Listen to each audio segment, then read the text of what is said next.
জঙ্গলের এক প্রান্তে বাঘ শেরু ক্ষুধার্ত অবস্থায় সামনে হাঁটছে। রাতভর কিছু না খেয়ে সে ক্লান্ত। শুকনো পাতার ওপর পা পড়ে শব্দ করছে, কিন্তু খাবারের গন্ধ কোথাও পাচ্ছে না। পেটের খিদে তাকে আরও গভীরে এগিয়ে নিয়ে যাচ্ছে। জঙ্গলের অন্য দিক দিয়ে শেয়াল মিকিও খালি পেটে হাঁটছে। সে নিজেও খাবার খুঁজে পাচ্ছে না।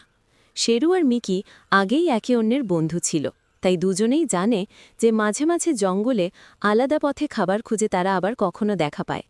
আজ তারা দুজনেই অজান্তে একই দিকের দিকে এগোচ্ছে। একটু সামনে এসে দুজনের চোখাচোখি হয়।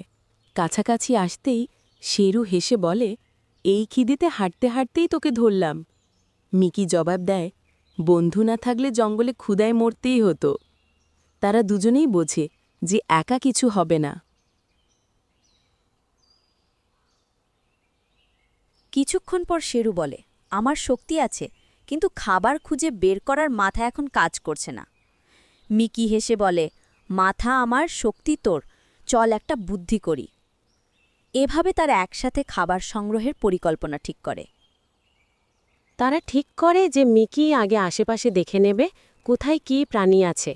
শেরু নিরাপদ দূরত্বে লুকিয়ে থেকে সুযোগ বুঝে ঝাঁপ দেবে।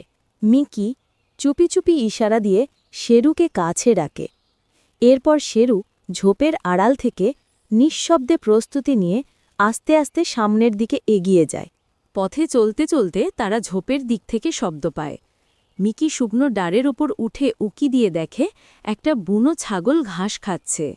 মিকি হালকা শব্দ করে ছাগল দৌড় করায়, আর ছাগল যখন ছুটে পালিয়ে যায়, শেরু ও মিকি দৌড়ে গিয়ে ছাগলটাকে ধরে ফেলে। দুজন মিলে অনেক সুন্দর করে শিকারটা করে ফেলল। তারা ক্লান্ত কিন্তু খুশি। এরপর তারা দুজন ছাগলটাকে নদীর ধারে বসে তারা খাবার ভাগাভাগি করে খায়।